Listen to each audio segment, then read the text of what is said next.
안녕하세요. 혹시 살다 보면 내 인생이 너무 조용하고 더디게만 흘러가는 것 같다는 생각 들 때 있지 않으세요? 오늘 바로 그 침묵 같은 시간 속에 숨겨진 진짜 의미를 아주 오래된 이야기 하나를 통해 함께 나눠볼까 합니다. 자, 그럼 첫 번째 이야기부터 시작해 볼까요? 이건 아마 우리 모두가 한 번쯤은 스스로에게 던져봤을 그런 질문일 거예요. 내 인생이 꼭 멈춰 있는 것 같고 뭔가 중요한 일은 하나도 안 일어나는 것 같은 그런 순간들 있잖아요. 바로 이런 보편적인 느낌. 여기서부터 오늘 이야기를 한번 풀어가 볼게요. 근데 있잖아요. 아주 오래된 이야기 하나가 바로 이 기다림에 대해 정말 놀라운 시각을 던져줘요. 바로 세례 요한의 탄생 이야기인데요. 사실 예수님 탄생 이야기에 좀 가려져서 우리가 잘 모르고 지나갈 때가 많죠. 하지만 이 이야기 안에 침묵과 기다림에 대한 엄청난 통찰이 숨어 있습니다. 이 이야기가 우리에게 가장 먼저 보여주는 건요, 바로 시간을 완전히 다르게 보는 법이에요. 핵심 표현이 바로 이건데요. 기한이 차서 이게 그냥 시간 다 됐네? 이런 뜻이 아니에요. 그게 아니라 신이 정해놓은 가장 완벽한 바로 그 순간이 드디어 마침내 왔다는 그런 신호 같은 거죠. 자, 여기 표를 한번 보세요. 이게 진짜 재밌어요. 우리 인간의 시간은 어때요? 늘 조급하고 뭔가 빨리빨리 결과가 나와야 하잖아요. 근데 신의 시간은 약속과 목적을 향해 흘러간다는 거예요. 그러니까 우리가 보기엔 그냥 멈춰 있는 것 같은 그 침묵의 시간조차도 사실은 뭔가를 위한 준비 과정, 아주 생산적인 시간이라는 거죠. 정말 놀랍지 않나요? 이 구절이 정말 모든 걸 말해주는 것 같아요. 사람의 기대는 오래전에 끝났지만 하나님의 약속은 끝나지 않았다. 엘리사벳의 임신이 바로 그랬잖아요. 인간적으로는, 상식적으로는 이미 불가능한 일이었어요. 기대조차 접었죠. 하지만 바로 그 순간에 하나님의 약속은 조용히 하지만 분명하게 이루어지고 있었던 겁니다. 그리고 이 놀라운 기다림과 기적은요, 그냥 한 사람의 이야기로 끝나지 않아요.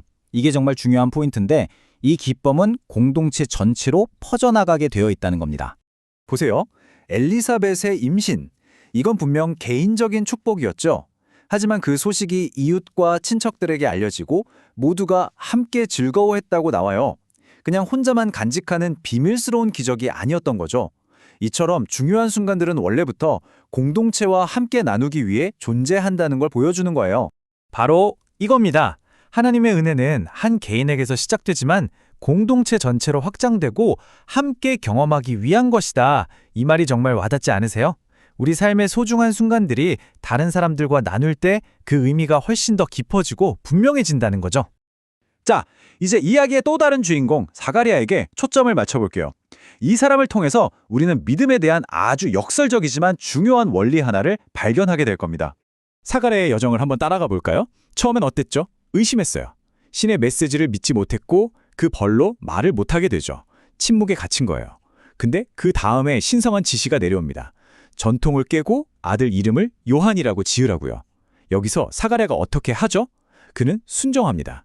서판에 그 이름은 요한이다 라고 쓰죠. 바로 그 순간 그의 입이 열리고 침묵이 창양으로 바뀌어요. 여기서 정말 중요한 건 그가 모든 걸 이해하고 행동한 게 아니라는 점이에요. 행동이 먼저였어요. 이게 바로 사가랴 이야기의 핵심입니다.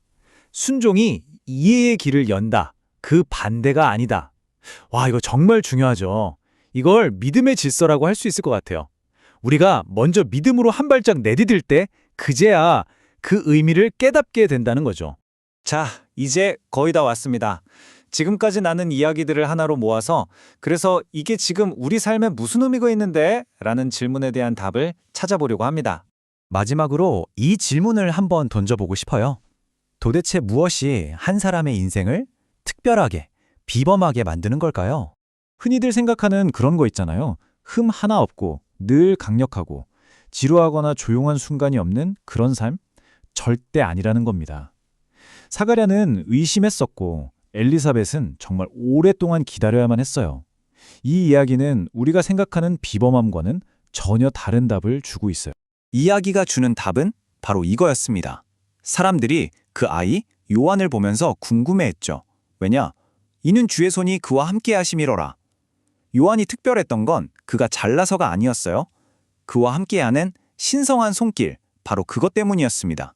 자, 오늘 이야기의 마지막 메시지입니다. 어쩌면 이게 가장 큰 위로가 될 수 있겠네요. 여러분의 아주 평범한 그 순간들이야말로 비범함이 시작될 수 있는 바로 그 자리라는 겁니다. 우리가 인생의 어떤 목적을 찾기 위해 이 평범한 일상을 막 벗어던져야 하는 게 아니에요.